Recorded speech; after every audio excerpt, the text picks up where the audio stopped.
The story begins where hope should exist but doesn't, because Pandora is quiet in a way it has never been before, not peaceful, not healing, but waiting, as if the planet itself is holding something back. Jake Sully senses it before anyone else. The forest listens but does not answer. The ocean moves but without rhythm, and the balance that once saved the world feels fractured, not broken yet but close. And when the first sign appears, it is not fire from the sky or ships on the horizon, it is something far worse: a Na'vi clan burning its own land. Whispers spread faster than truth, stories of a tribe that has turned away from Eywa, a clan that believes the planet has chosen favorites and left others to suffer, a clan that no longer listens, only takes. Jake refuses to believe it, because Pandora turning against itself is a nightmare even humanity could not achieve. But Neytiri feels the shift in the air, a darkness not foreign but familiar, like grief left too long without healing, and as night falls the forest glows dimmer, as if Eywa is watching, unsure of what her children have become.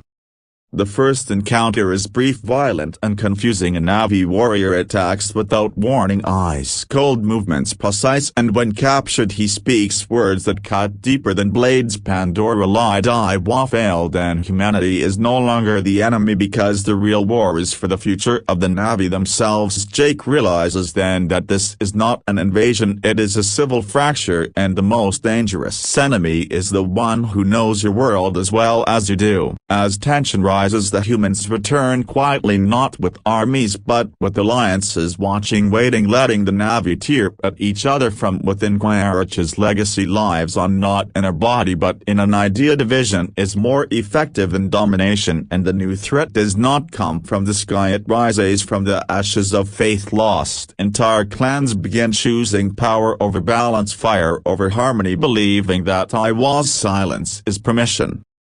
Jake's family is pulled into the center of the storm, his children torn between worlds, questioning whether Eywa truly protects or simply observes. Neytiri struggles more than anyone, torn between tradition and the reality that belief alone may no longer be enough. And when tragedy strikes closer than ever before, Jake is forced to confront the possibility that Pandora does not need saving from humans anymore, it needs saving from itself. The turning point comes when the Dark Clan reveals its true goal: not to destroy Eywa but to control her, to bend the planetary network to their will, using ancient forbidden paths that even the elders feared. And if they succeed, Pandora will survive, but changed, no longer alive, no longer free, just another weapon. And as Jake stands at the edge of a decision that could redefine the soul of an entire world, one terrifying truth becomes clear: the greatest threat to Pandora was never humanity, it was what happens when hope dies among its own children.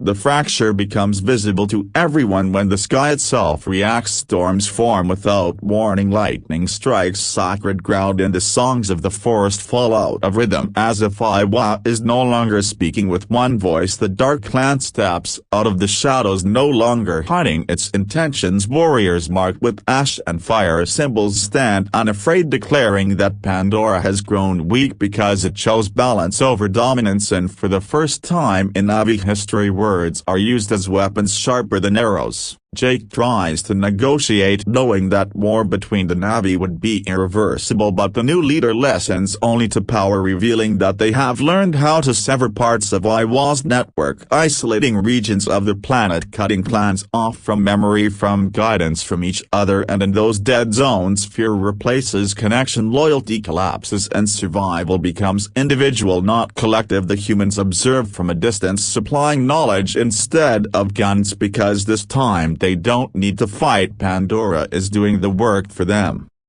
Neytiri's faith is tested beyond endurance when a sacred site is destroyed, not by humans but by Na'vi hands, and something inside her breaks, not into rage but into clarity, understanding that blind belief can be as dangerous as greed. And as the family is forced into hiding again, one of Jake's children crosses a line, driven by anger, grief and the desire to prove that strength still matters, triggering a chain of events that cannot be undone. The final confrontation does not come as a single battle but as a collapse of choices. Clans choose sides, skies burn, oceans retreat, forests fall silent, and Eywa responds not with protection but with judgment, withdrawing her presence completely from the battlefield, leaving her children alone for the first time in history. And in that terrifying silence the Na'vi understand what humanity always feared, that Pandora was never a shield, it was a test.